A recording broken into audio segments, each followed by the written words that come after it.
नमस्कार दोस्तों, मैं हूं नवीन कुमार। आप देख रहे हैं कोसी लाइव न्यूज। मेरे साथ जिला अध्यक्ष इंद्रदेव शाह जी है। जी हाँ दोस्तों, जो कि पहले से पूर्व मुखिया रह चुके हैं। अब सामाजिक क्षेत्र से जुड़े रहते हैं, छोटे से छोटे बड़े से बड़े कार्य में हमेशा आगे रहते हैं। चलिए इनसे आज आप लोग को रूबरू करवाते हैं और जानकारी देते हैं कि आज किसान यात्रा सुपौल में निकाला गया। इनका मुख्य कारण क्या है, आखिर ये लोग किसान यात्रा क्यों निकाले, इन्हीं मुद्दे पे इनसे बात करेंगे। सबसे पहले कोसी लाइव न्यूज में आपका स्वागत है। देखिए पत्रकार महोदय, आपका बहुत बहुत धन्यवाद कि आपने मेरा स्टेटमेंट लेने के लिए मेरे जैसे लोगों को समय दिया है। सर, आज किसान यात्रा के रूप में सुपौल में भ्रमण किए, क्या इनका मुख्य कारण है? देखिए, किसान यात्रा और साथ साथ उद्घोष यात्रा भी थी जी। मैं कह रहा हूं कि हमारी व्यवस्था जो बिहार की, यह एक किसाने के लेकर के नहीं है।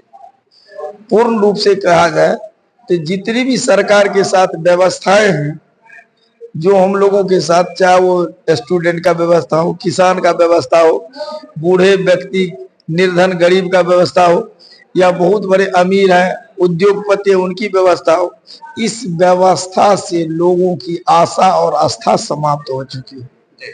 उसी हक और हुकूक को लेकर के हम लोग आगे फ्रंट पे उद्घोष करने के लिए आए हैं कि बिहार में सत्ता मात्र बदलने की जरूरत नहीं है, यहाँ व्यवस्था को बदलने की जरूरत है, जो व्यवस्था आज तक नहीं बदली है।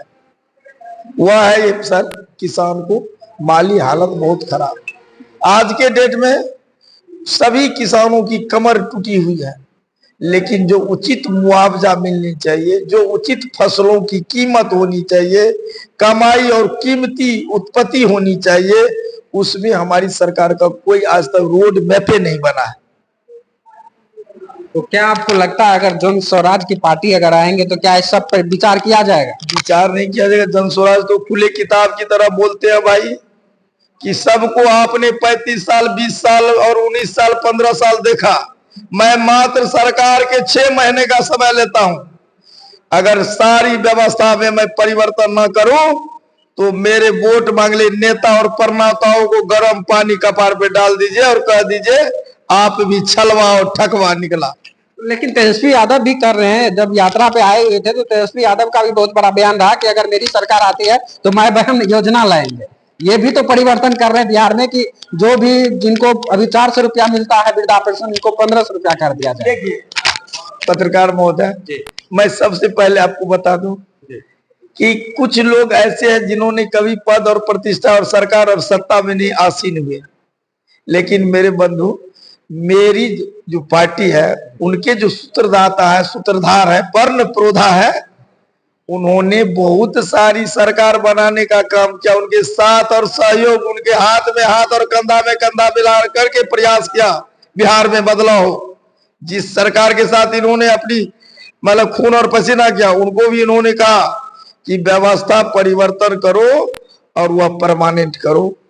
यह जनता जग चुकी है, सोई हुई नहीं है। शिक्षा का अलग भी कुछ न कुछ जगी है। लोग मानसिक रूप से अपनी संतुलन इस सरकार में खो बैठा है। अब यह झूठ बोलते बोलते किसी को विश्वास ही नहीं हो रहा है। कह रहे हैं तेजस्वी जी बिहार में डबल इंजन की सरकार में अपनी भूमिका और बिहार के उप मुख्यमंत्री के पद पर सुशोभित हो चुके। भाई, उन्होंने कहा कि मैं नौकरी नौकरी नौकरी, नीतीश जी कहते हम नौकरी हम नौकरी नौकरी। जब जब इलेक्शन आती है, जब जब इलेक्शन आती है, आंधी और तूफान लाती है, इलेक्शन खत्म हो जाती है, कदम पीछे हटा लेती है। यही है सरकार का छलवा परिवर्तन, छलवा परिवर्तन, वोट लोक लुभावन योजना इसको कह रहे हैं। तो सर, अभी भी तो जन स्वराज पार्टी जो ये अपने पार्टी को जो खड़ा कर रही है, ये भी तो यही कर रहे हैं कि आम जन से मिलकर यही कहते हैं अगर मेरी सरकार आएंगे तो ये देंगे, ये बदलाव करेंगे। लेकिन सब तो अपने अपने पार्टी के लिए सिर्फ यही वर्ड बोलते हैं। देखिए भाई, उसके लिए मैं आपको एक चीज बता रहा हूँ। आप बोलिए, शब्द ऐसा बोलिए जो जनता को भरपूर विश्वास हो। मैं आपको कह रहा हूँ कि मेरी एजेंडा में मेरा शासन और प्रशासन कभी नहीं है। मेरी सरकार कभी सरकार शासन में नहीं आया है। मेरी शासन को एक बार मौका दीजिए। मैं कह रहा 15 साल आपने 20 साल दिया है, मैं आपको हलफनामा दायर करता हूं, आज तक देश में बहुत सारा पार्टी हुआ होगा, लेकिन किसी पार्टी में यह दम नहीं कि अपने पैसे, पार्टी का पैसा नहीं, अपना गाड़ी कमाई से यह बिहार का परिवर्तन की लहर और गाड़ी दौड़ाने के लिए चला है। वह एक व्यक्ति है जिसे किसी प्रकार का लोभ, लालच, मोह, माया, अपने बेटा, पत्नी, पति और परिवार को छोड़कर उन्होंने अपनी त्याग दिखाया है। ये देश नहीं, दूसरे देश से पैसा कमाकर उन्होंने यह गाड़ी कमाई। अगर उसको लालच रहता प्रधानमंत्री, मुख्यमंत्री बनने का, तो आप मुख्य रूप से कहता कि मैं इसका राष्ट्रीय अध्यक्ष हूं। वह कहते हैं कि जनता राष्ट्रीय अध्यक्ष, जन स्वराज जो है, जनता के सुंदर राज की स्थापना किया, इसका मालिक जनता, मैं नहीं। मेरा एक अभियान चलती है जिसका नाम है जन स्वराज पद यात्रा। वह पद यात्रा कहते, उनका कहना है कि मेरी सरकार होगी तो वह गरीब व्यक्ति की होगी, जिनको कभी पार्लियामेंट, विधानसभा, बिहार विधानसभा में एमएलसी के पोस्ट पर, एमएलए के पोस्ट पर, लोकसभा में, राज्यसभा में कहीं कभी जाने का मौका ना मिला, वैसे गरीब को, बेटा को चुन को लाओ, जो लोगों ने धूल, गरीबी देखा, कीचड़ देखा, कष्ट देखा और दुख झेल कर इतने बड़े ऊपर कदम तक लाए, ताकि आपके दुखिया जाने दुख का हाल।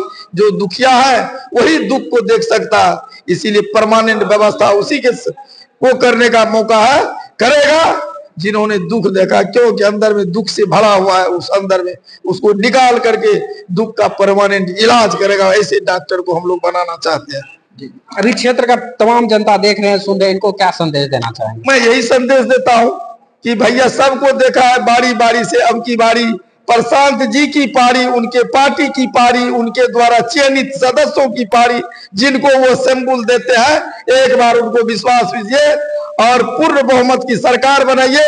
अब बिहार से प्लानिंग, भूख, भ्रष्टाचार, शासन प्रशासन, कुव्यवस्था को दूर कीजिए, स्वस्थ शिक्षा व्यवस्था को परमानेंट लागू करने के लिए एक बार मौका दीजिए प्रशांत किशोर जी के पार्टी जन स्वराज को, ताकि सुंदर राज की कामना जो करते वह सफल हो, जो गांधी जी की कामना थी। सर, अभी तक में कोई निर्णय लिया गया है कि सुपौल विधानसभा से किनको टिकट दिया जाए? देखिए, टिकट के दौर में देखिए बहुत सारे टिकट बांटने वाले लोग हैं, सिंबल बांटने वाले लोग हैं, जो भरोसा बहुत को देते हैं, लेकिन मेरे दल के नेता प्रणेता, उसका एक अलग ही तरीका है। पैसा तो मात्र पार्टी के द्वारा दिया जाएगा, मतदान पे जो खर्च होगी, प्रचार और प्रसार पे जो खर्च होगी, वह प्रशांत जी अपने स्वयं करेंगे और उससे हलफनामा ले लेंगे पहले कि मेरे द्वारा विधानसभा चुनाव जीतने के बाद अगर 60% जनता मेरे से खुश न हुआ कार्यकलाप से, तो मैं इस्तीफा दे दूंगा अपने कार्य से, पार्टी से। लगातार खबरों के लिए बने रहिए कोसी लाइव न्यूज़। जय हिंद।